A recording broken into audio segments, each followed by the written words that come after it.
2 weeks ago today, I was in the hot seat in Philadelphia. I was the one putting the engines on this side of the train. I was actually in tears because I was afraid I wasn't going to get my answer. And I got my answer.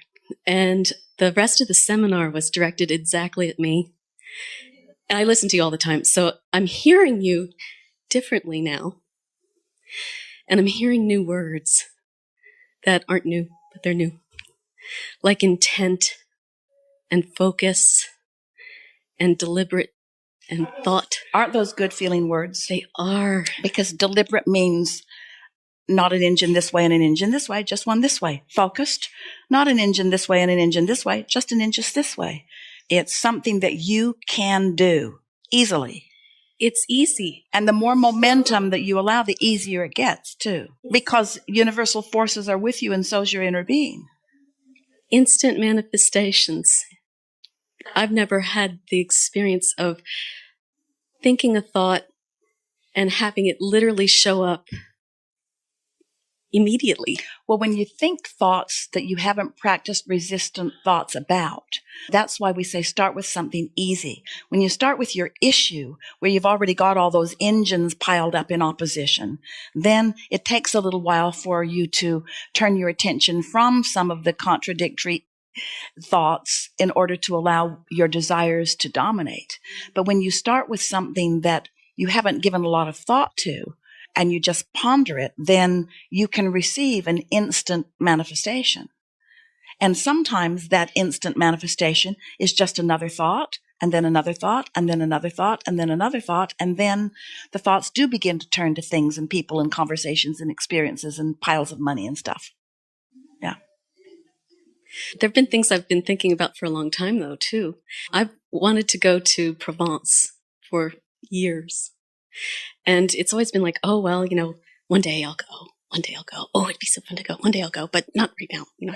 I could go now, but I'm not going to. I never went.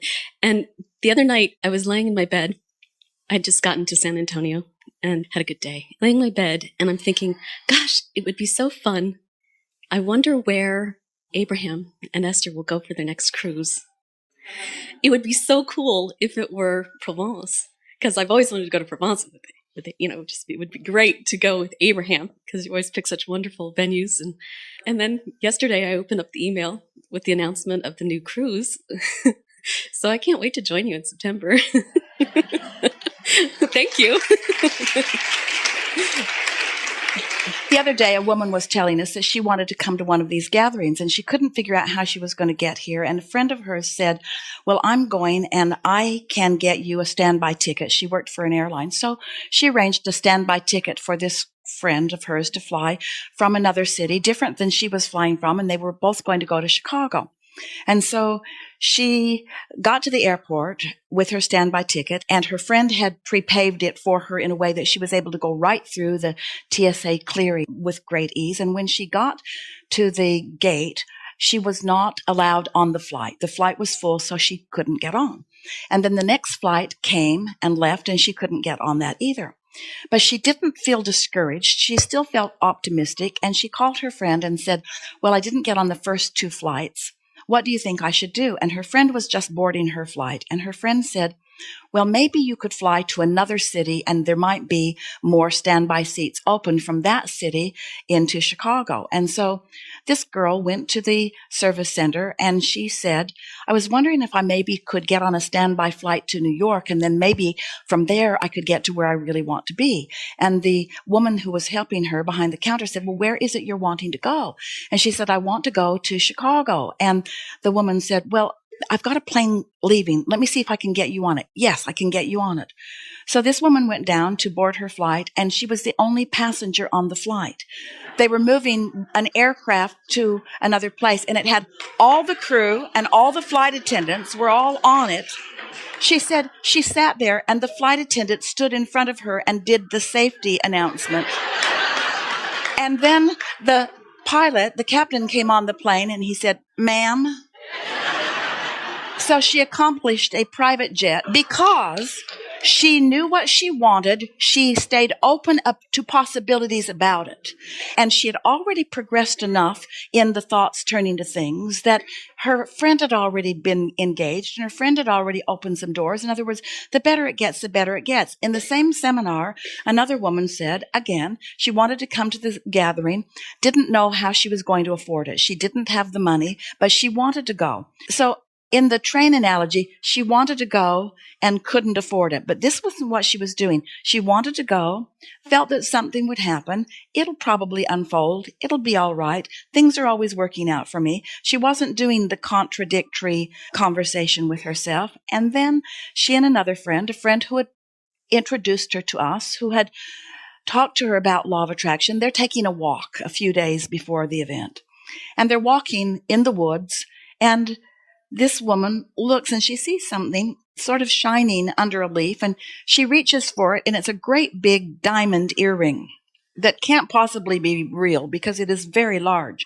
But it was. It was a $9,000 diamond that she was able to exchange for $9,000. And so those manifestations come in any moment that there is a desire absent resistance. Now, how long it takes for the resistance to dissolve is up to you. But when you hold a desire with no resistance, the manifestation is ready for you and you are ready for it. Are you following? So if you really, really want something and you really, really are worried about it, then you're really, really not going to get it anytime soon. If you sort of want it and you don't have any resistance, it's going to come right now, which leads you to a flawed premise. It makes you think little things are easier and big things are harder. That's not true. It's non-resistance is easy, in fact, sure.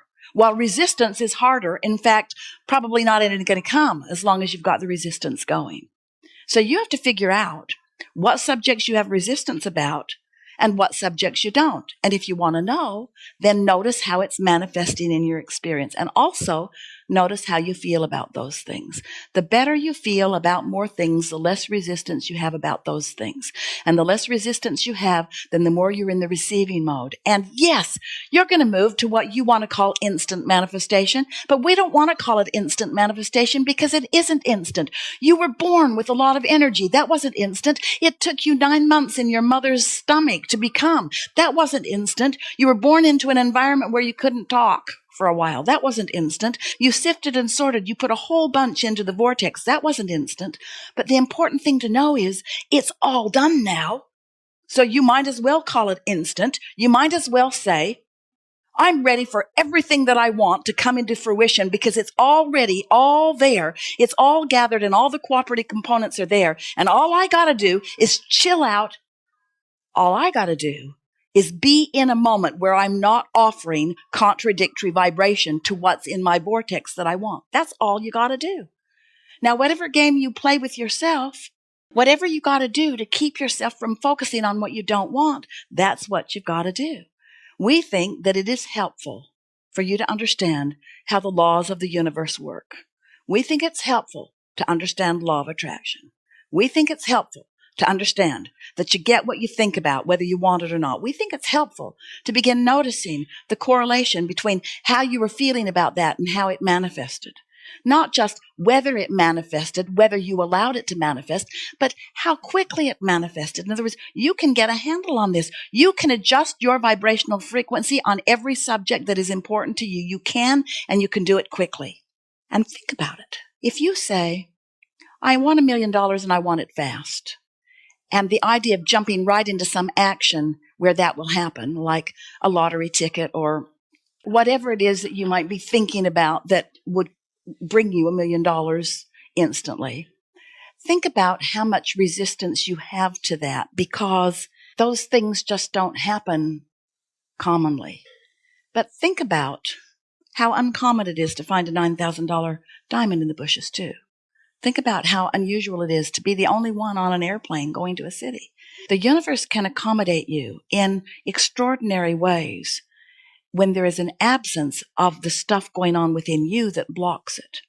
So when we say to you that your inner being knows where you want to be in terms of everything,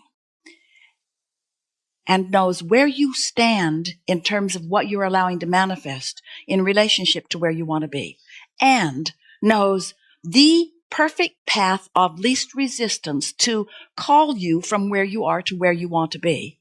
And when you are allowing that calling, that journey on your path of least resistance is the most delicious vacation excursion that you could ever imagine, no matter what it is that you're moving toward. It's that free-flowing, worthy feeling, inspired, secure, capable, flexible, eager, inspired, good feeling. That's what you're going for. Everything that you want, no matter what it is, a material object, a state of being, a pile of money, a relationship, a circumstance, an event, doesn't matter what it is that you want. Every single thing that you want or have ever wanted or anybody has ever wanted or ever will want is because you believe you will feel better in having it. If we can convince you to feel better in the thought of it without the action having of it, if you can take your satisfaction from lining up with what's in the vortex just for a little while, those manifestations will come. And when they begin coming, you know what? You're going to come away from them coming with two important things that you now understand. I can be or do or have anything is one of the things. I can have these things. I can be these things. I can do these things. I can accomplish these manifestations. That's a very big thing that's going to happen to you. You're going to trust in your ability to do whatever it is that you want to do. And soon. That's one thing. But the other thing that you're going to discover is that it was the way to it that was the juice of life. And the good news is, the really good news is, our favorite good news is that there's always another. You're never going to get it done. You're never going to get it done. You're never going to get it done, and you can't get it wrong. And the reason you can't get it wrong is because you're never going to get it done. And so each of those manifestations that you think you want is just the precursor for the next and the next and the next and the next and the next. In other words, you think you want 4 seasons till you've had snow.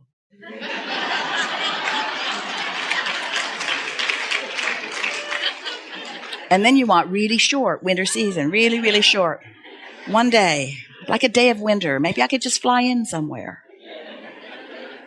So, isn't it a nice thing to acknowledge that life has caused you to create it, and now you're figuring out how to allow what you've already created? You're just letting those good feelings call you. Let the good feelings call you, and then watch what happens. It's delicious. Yeah. Thank Really you so good. much. And Esther, thank you for the fun.